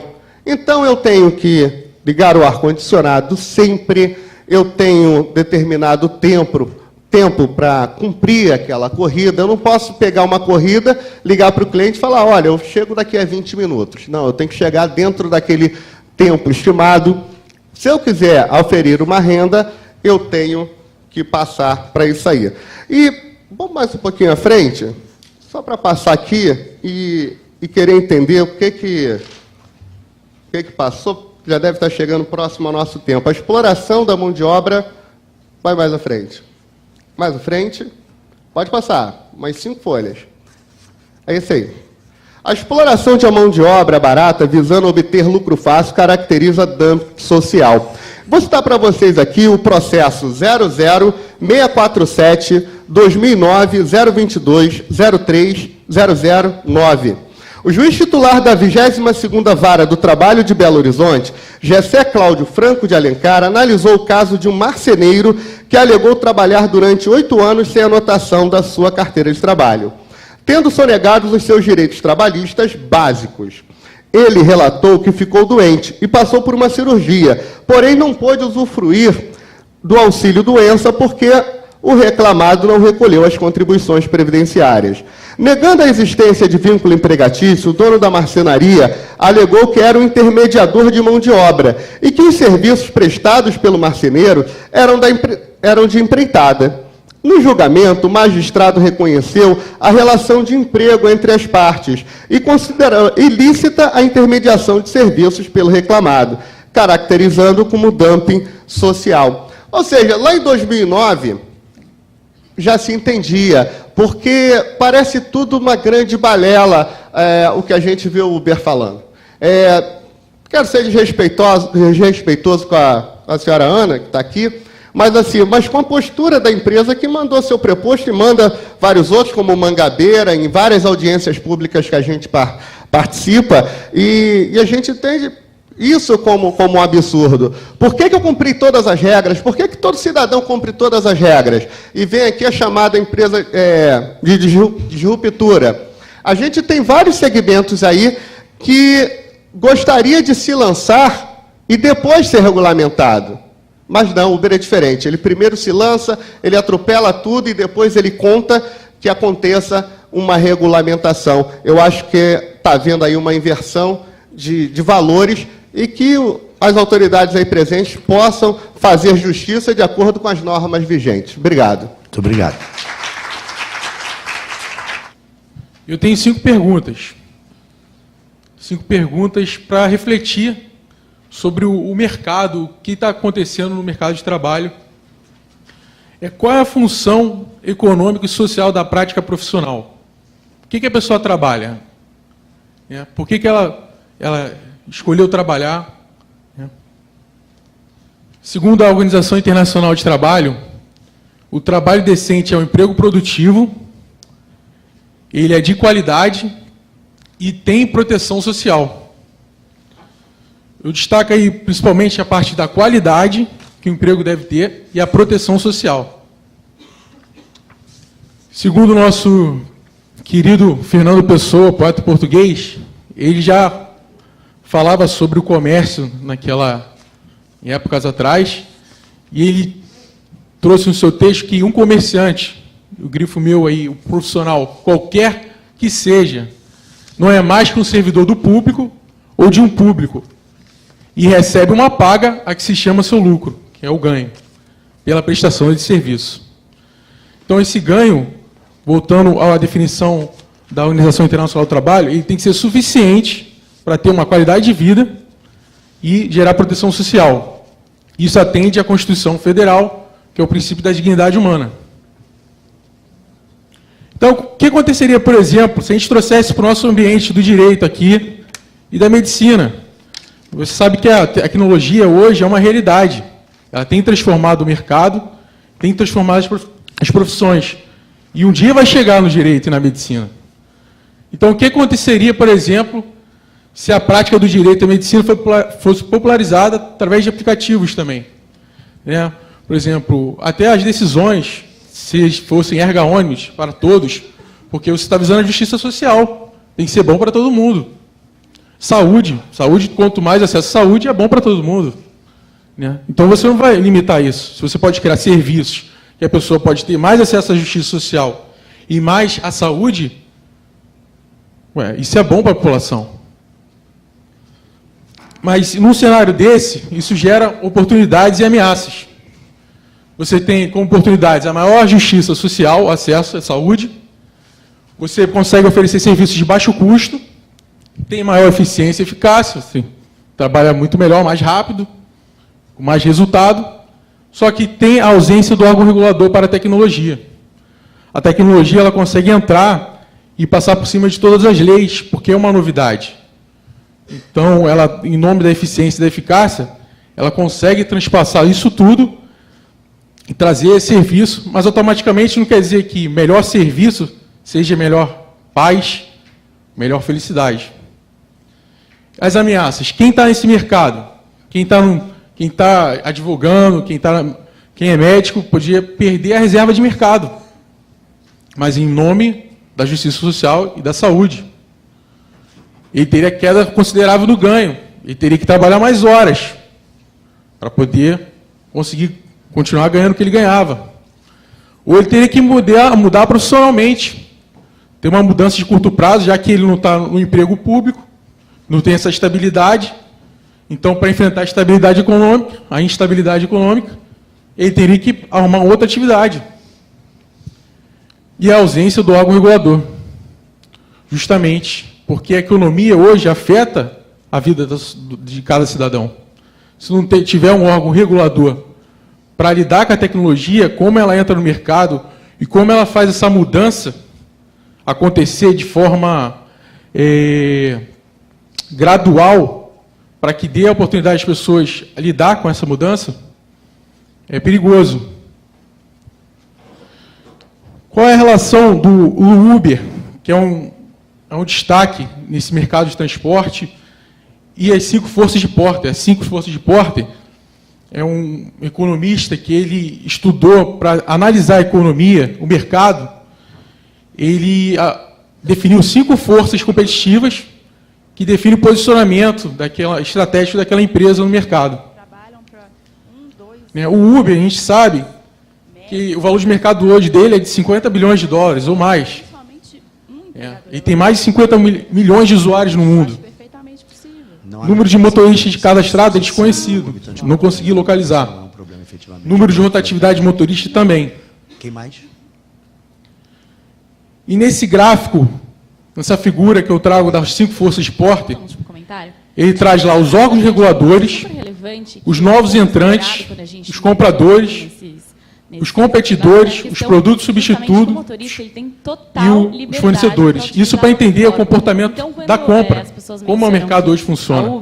Então, no caso do Uber, o órgão regulador ele tem baixa ameaça em cima do Uber, porque ele não sabe lidar com essa novidade da tecnologia. Como é que ela entra no mercado e já consegue afetar o rendimento dos taxistas, que diminui em 60%? Em nome da eficiência e da eficácia. Para ele utilizar ou qualquer punição Como se ele não voltar. regulamentar isso, então, já que elemento, que é o se elemento fosse da assim vontade fácil, do motorista parceiro, é um elemento poderia muito ser importante qualquer para ser pessoa. analisado nesse caso, A prefeitura que poderia muitas vezes dizer, fica de fora, você quer entrar no mercado de transporte público? Então abre uma empresa aí, você pode contratar pessoas, elas vão trabalhar para você, mas na verdade você não precisa ele tem total pagar nada por elas, e nenhum vínculo opção de empregatício, utilizar a e plataforma ganhar o que teu ele quiser dinheiro. ou não. Ok.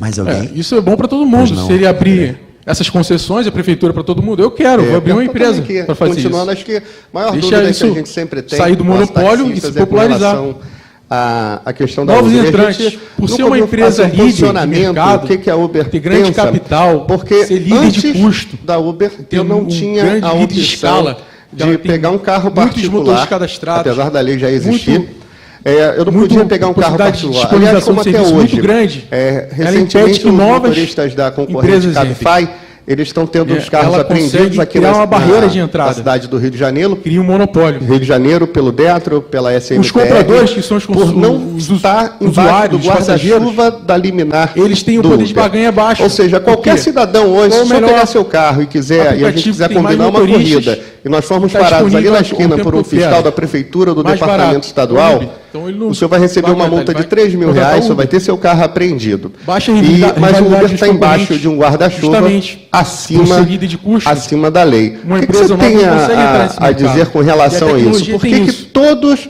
primeiro nenhum a entrar brasileiro tem é o primeiro a direito dominar o mercado. a esse privilégio Isso, e estabilidade. somente a Se empresa você- Uber no Brasil WhatsApp, tem esse privilégio? Qual é a Facebook, vantagem? Será econômica? Verdade.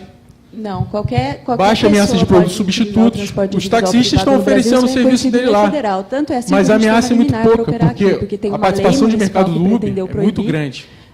que está sob os efeitos dessa Ele é líder de liminar. A custo, mesma lei ele é que líder tentou em escala. proibir em São Paulo foi considerada inconstitucional. Baixo porque poder o de serviço barganha de dos fornecedores. transporte Os fornecedores aqui privado são os é motoristas reconhecido parceiros, e todo contratados pelo cidadão tem Uber. direito de contratar esse Ele não tem serviço. poder de barganha. Ok. Ele está Mais ali, alguém? tem que. Pois não. Ali, se Se o Uber não quiser contratar Bom dia a ele, todos. ele vai Eu tenho uma contratar outro, pergunta porque a oferta é maior que a para o demanda. Uber. Tem muitas pessoas A única desempregadas, forma muitos ou disponíveis, possibilidade eu ou critério posso trocar de você por outra pessoa. descontratação da Uber Simplesmente. com relação ao O motorista problema são da as notas que ele tecnologia recebe do é a gente do ser passageiro? dominado por ela e não saber como ela funciona. Em casos extremos, por exemplo, de denúncias pode, do usuário, que o em nome da motorista eficiência, se comportou mal, subpraticar a justiça social. diante de uma viagem, vamos A supor, justiça social não traz retorno embriaguez já foi relatada e a gente Mas está vinculado à descadastrou o nota. motorista. Não, Ele recebeu uma nota baixa. Não está vinculado à nota. Não, Não. Sim. o motorista pode ter uma Mas- média 4,9 e a gente recebe um report de um usuário dizendo que o motorista estava aparentemente embriagado, a gente descadastra o motorista imediatamente. Bem, é como se fosse justa causa, que é previsto também na CLT. Né? Não, é um Enfim, critério se eu tenho um objetivo da funcionário plataforma. que chega embriagado, ele também pode ser demitido por justa causa. Então, que no final da história é uma nota baixa. Só que é uma nota tão baixa, é um critério? É a nota baixa? É esse? Não é nota. Isso não é nota. O motorista pode ter nota 5 se ele receber um reporte de qualquer coisa que esteja em desacordo com os termos de uso, a gente descadastra. Então, o existe um motorista. parâmetro, Sim. né, que vocês utilizam. As notas dadas pelo usuário, Por exemplo, passageiro. não aceitar animais de serviço. Aceitação de animais de serviço é uma obrigação imposta por lei. Se uma pessoa estiver com um animal de serviço, com um cachorro e quiser ser transportado, o motorista tem a obrigação de fazer esse transporte. E a gente recebe reporte de motoristas que não fazem, a gente descadastra o motorista porque ele não está cumprindo a lei. Esse é mais um exemplo. Vocês ficam aí Sim. para responder. Então, Dorothy já só fez para concluir, para que eu primeira possa pergunta, que visualizar e não entender. fica bem claro Então, como além é que essa das coisa notas, do então, motorista, dadas pelos contrata usuários, Uber, passageiros, até pela existem propaganda outros do critérios chamamento. A Uber, que ela seriam de ela faz postura. convite para as é pessoas isso? trabalharem com ela. Postura- eu posso pegar daqui a de lei. pouquinho e Existe mostrar uma aqui no meu política celular que deve ser observada pelo motorista. o promotor já recebeu. Ele deve A cumprir gente a lei, recebe um ele não deve convite dirigir para embriagado, trabalhar com a embriagado, Uber. descumprir a lei. E ela não Então, são fala assim, critérios venha, objetivos. compre Nunca o meu subjetivos. aplicativo, compre o meu serviço, venha aderir ao meu serviço. Ela é bem taxativa, é bem explícita na propaganda dela. Tem aqui? Aproveitando o comentário aqui do Eu colega. tenho aqui. Ganhe Essa R$700 forma aí, eles para dizem cada que- amigo que se ouve. eles Ainda tem disseram a que ele questão tem da que pirâmide também financeira. avaliar Até o usuário.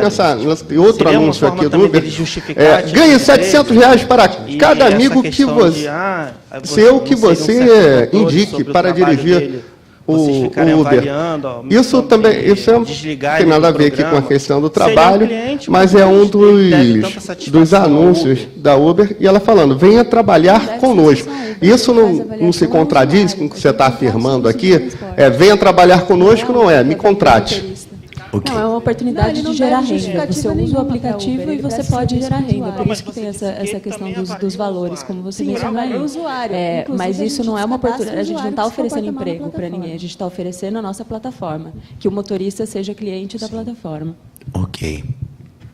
Então, assim, até para complementar esse ponto, é muito curioso, porque, assim, na verdade, se você for pensar, até algum de vocês mencionaram isso, que a Uber, você, acho que o Zaratini mencionou, que você não conseguiria, você não conhece a outra ponta e tudo mais.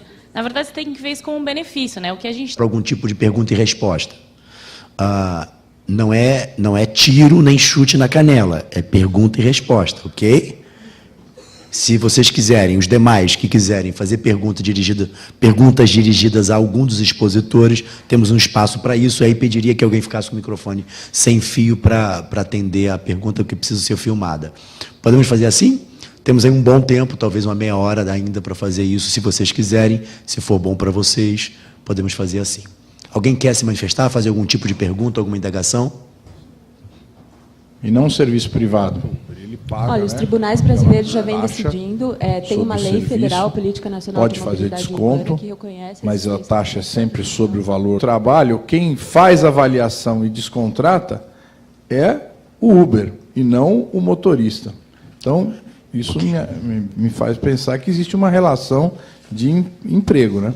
Segue critérios objetivos, são regras para que você seja cliente. E é uma contratação privada, que regida pelo princípio da autonomia da vontade. Então, a Uber, uma vez não atendido os critérios objetivos de utilização da plataforma, dentre eles a manutenção de uma nota boa, que é dada pelos usuários, pode sim descadastrar o motorista. Da mesma forma, É a mesma coisa. Você é cliente do restaurante, você não está seguindo as regras mínimas de convivência lá. E aí esse restaurante pode te expulsar da mesma forma. Só para você ver como Ok. analogia. Parece que o Antônio quer falar também. Quem é o André? Pode ficar com ele. Agora que vocês viram bem para responder. Bom, a Doracine já fez a primeira pergunta, é que não fica bem claro como é que essa coisa do motorista contrata o Uber, até pela propaganda, o chamamento. A Uber, ela faz convite para as pessoas trabalharem com ela. A gente tem, eu posso pegar daqui a pouquinho e mostrar aqui no meu celular, que o promotor já recebeu. A gente recebe um convite para trabalhar com a Uber. E ela não fala assim, venha, compre o meu aplicativo, compre o meu serviço, venha aderir ao meu serviço. Ela é bem taxativa, é bem explícita na propaganda dela. Tem aqui?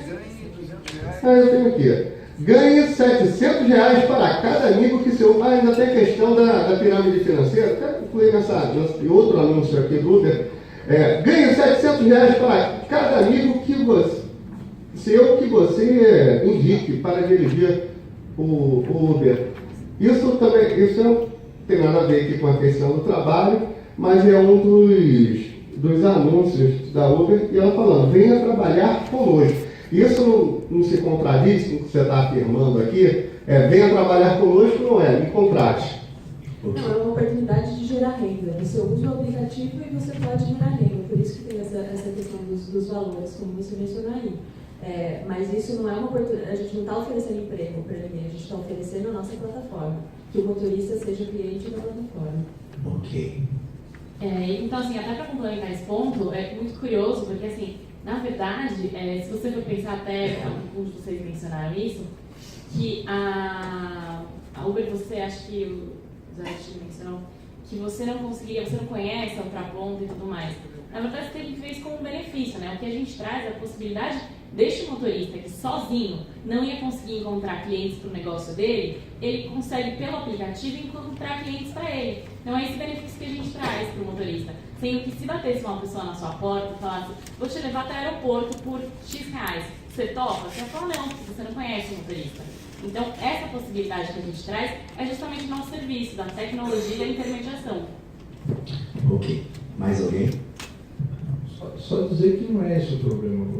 Isso não tem problema. O problema é que isso caracteriza um serviço público e não um serviço privado.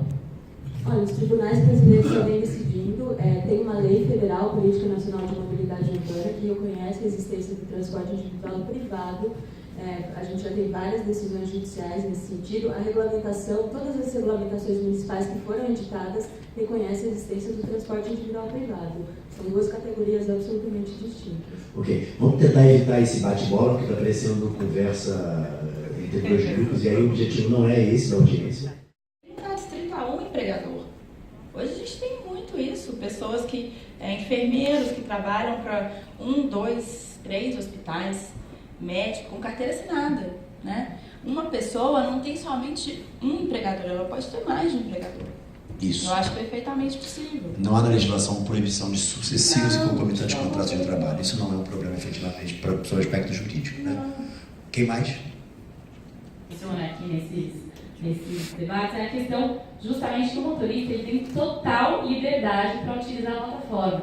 Então, quando as pessoas mencionam que a Uber tem uma espécie de controle por causa do algoritmo e o preço dinâmico, na verdade isso é totalmente uma opção do motorista. Ele pode escolher a qualquer momento se conectar à plataforma ou não. Ele pode ficar meses, anos sem se conectar à plataforma e não existe qualquer tipo de chefe falando para ele voltar ou para ele utilizar ou qualquer punição se ele não voltar. Então esse importante elemento, que é o elemento da vontade do motorista parceiro, é um elemento muito importante para ser analisado nesses casos. E muitas vezes fica de fora, justamente porque as pessoas querem realmente ter essa ideia de um motorista um pouco mais subserviente ou subordinado, mas na verdade não. Na verdade ele tem total autonomia, independência e opção de utilizar a plataforma se ele quiser ou não. Ok. Pergunta também que, continuando, acho que a maior dúvida que a gente sempre tem, nós taxistas, é com relação à questão da Uber. E a gente nunca ouviu assim, um posicionamento, o que a Uber pensa, porque antes da Uber, eu não tinha a opção de pegar um carro particular, apesar da lei já existir. Eu não podia pegar um carro particular. Aliás, como até hoje.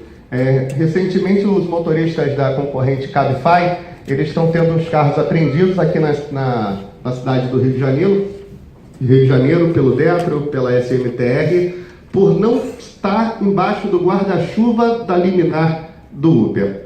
Ou seja, qualquer cidadão hoje, se só pegar seu carro e a gente quiser combinar uma corrida, e nós formos parados ali na esquina por um fiscal da prefeitura ou do departamento estadual, o senhor vai receber uma multa de R$3.000, o senhor vai ter seu carro apreendido.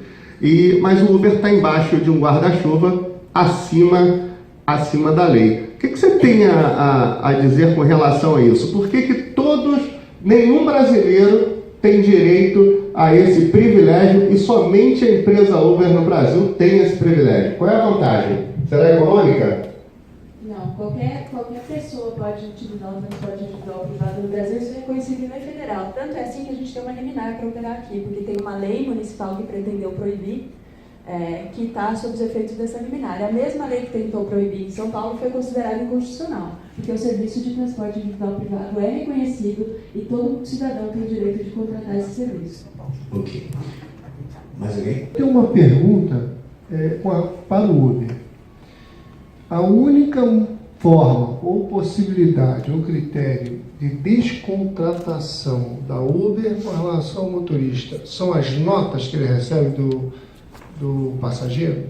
Não.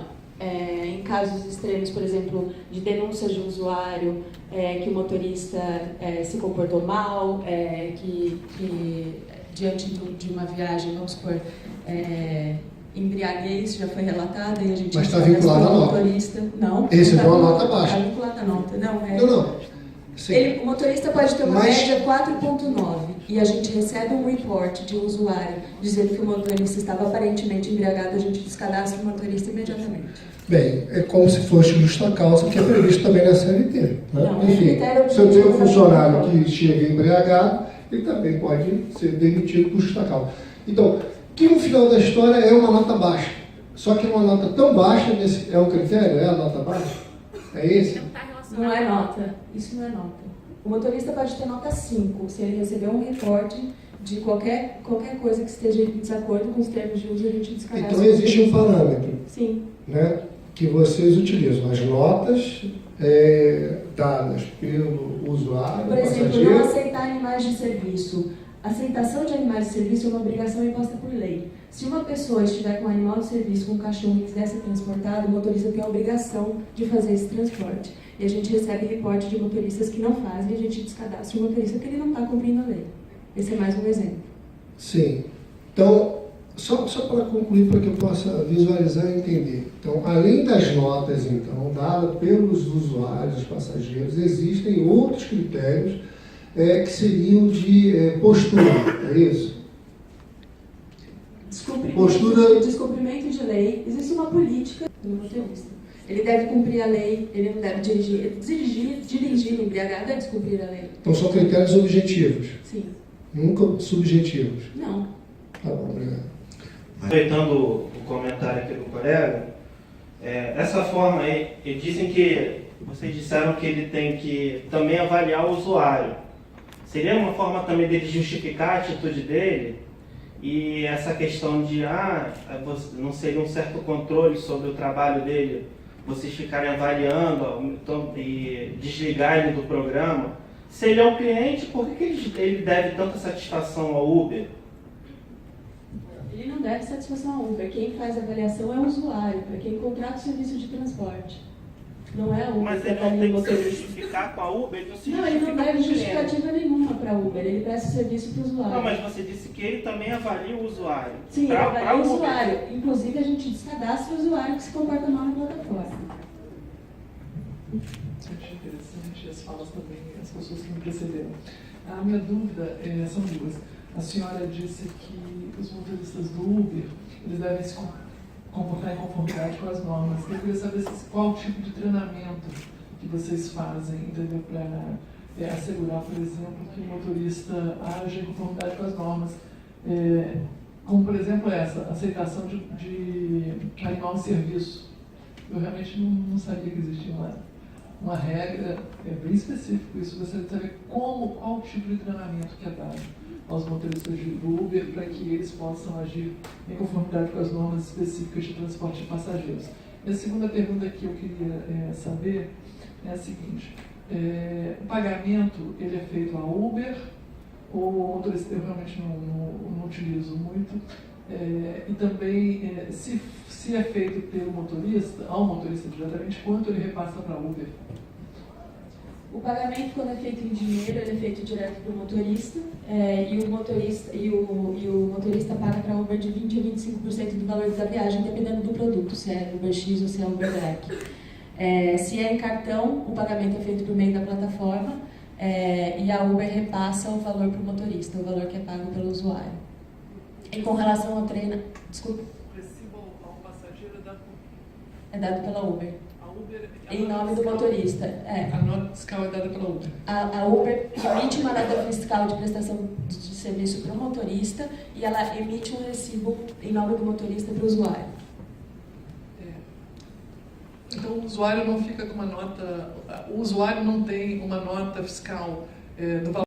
Ele tem um recibo. Quer dizer, eu contrato um O motorista pode dar uma nota fiscal de prestação de serviço para o usuário se ele quiser, mas a Uber não dá. A Uber recebe o dinheiro e me dá só o recibo, é isso? Só para entender. Sim, exatamente. E com relação ao treinamento, a gente não faz treinamento de motorista. Ok. Mais alguém? Uma outra possibilidade aqui. Pois não. Sim. Deixa eu falar, já está falando. Pode seguir, pode falar aqui, Então, vamos lá, não é ping-pong. O motorista vinculado ao Uber, que recebe uma nota, uma reclamação grave, tá certo? É dada a ele a oportunidade de ele se explicar ou ele dizer que não é verdade aquilo, ele é automaticamente desvinculado ou descontratado? Depende do caso. Nesse caso de embriaguez, de não aceitação, de não cumprimento da lei, ele é automaticamente desabilitado. Não é dada nenhuma oportunidade a ele para que ele se manifeste. Não, depende do caso, mas nesses casos de violação de lei e de notas baixas, não. Sim. Então, não é dada a oportunidade. 100% das vezes é dada a oportunidade? Sim ou não? Não. Não é dada oportunidade nesses casos de violação de lei. Não, e nem de nota baixa. Pois não. Quem mais? Eu acho que aqui na frente, né? Da equipe da Uber. O time da Uber. Não é. O time da Uber não é. Eu gostaria de uma pergunta do deputado.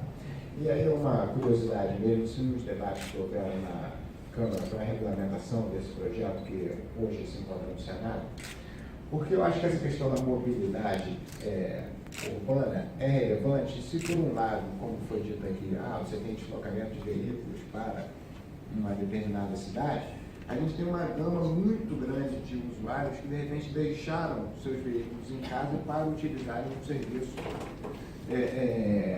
alternativo de transporte via essa plataforma.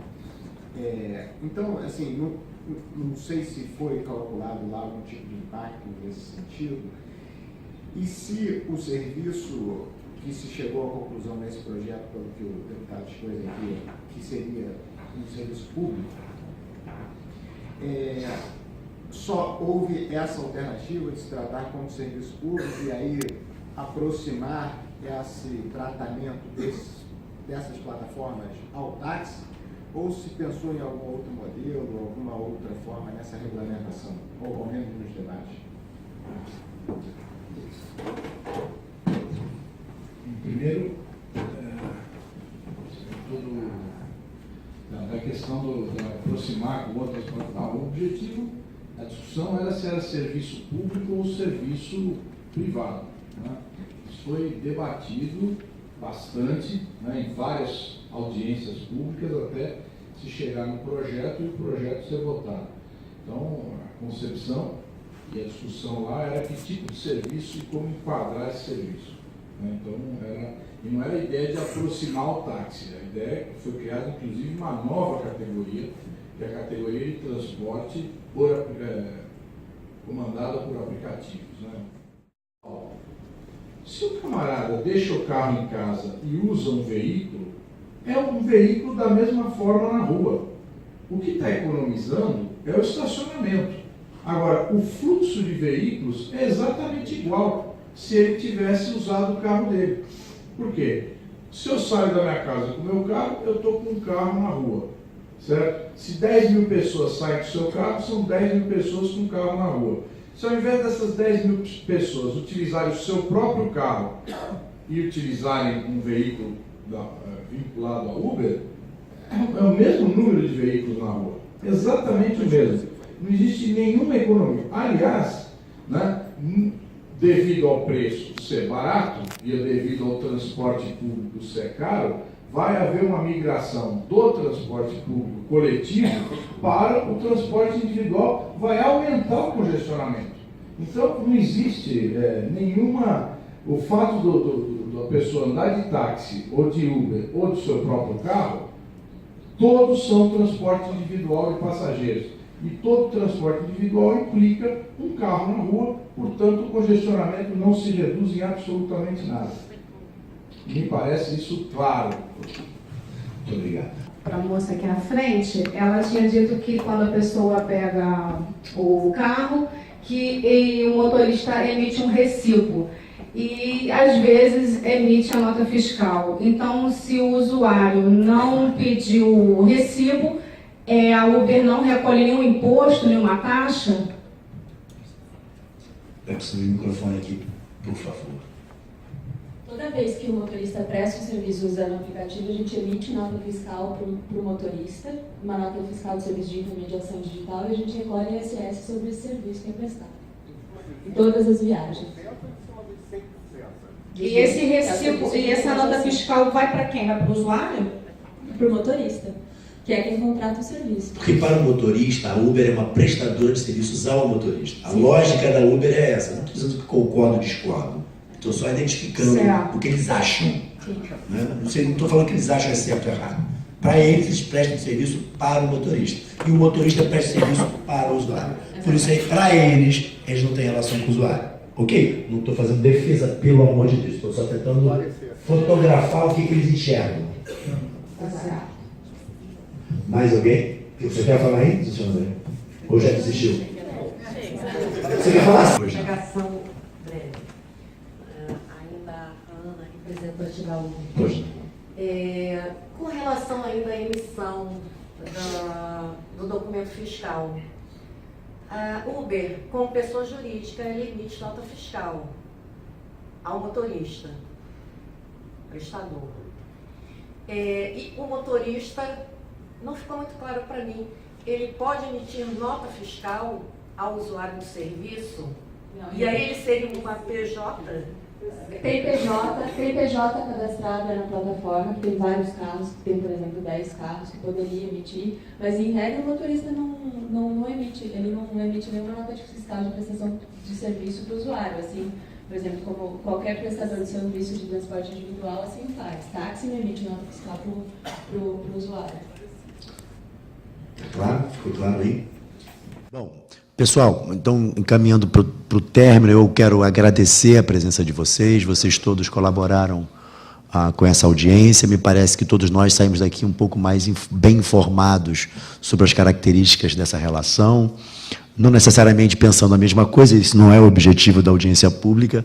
O objetivo da audiência pública é explicitar a realidade, explicitar divergências e obter informação, não é? E partilhar essa informação com a sociedade. Me parece muito claro e óbvio que as empresas que prestam esse serviço querem o menor número de regulamentação possível, seja trabalhista, seja fiscal, seja qualquer outro tipo de regulamentação de mobilidade urbana, porque isso impacta necessariamente na margem de lucro deles. Quanto maior a regulamentação, menor a margem e, eventualmente, o negócio se torna inútil, desinteressante. Não é impossível supor que, se houver regulamentação, se considerar que o Uber é patrão e tem que cumprir a legislação trabalhista, tem que fazer um cadastro na prefeitura, não é impossível supor que a Uber não se interesse mais pelo Brasil, porque a margem seria muito curta e pequena. Então, nós estamos discutindo aqui, discutindo sobre margem de lucro, interesse pelo negócio por um lado, e, por outro lado, proteção social, a proteção do trabalhador, proteção da mobilidade urbana, discussão do que é melhor para a sociedade. Como é que se resolve essa equação? Debate. O mundo político resolverá isso. Ok? Muito obrigado a todos, muito parabéns para vocês todos.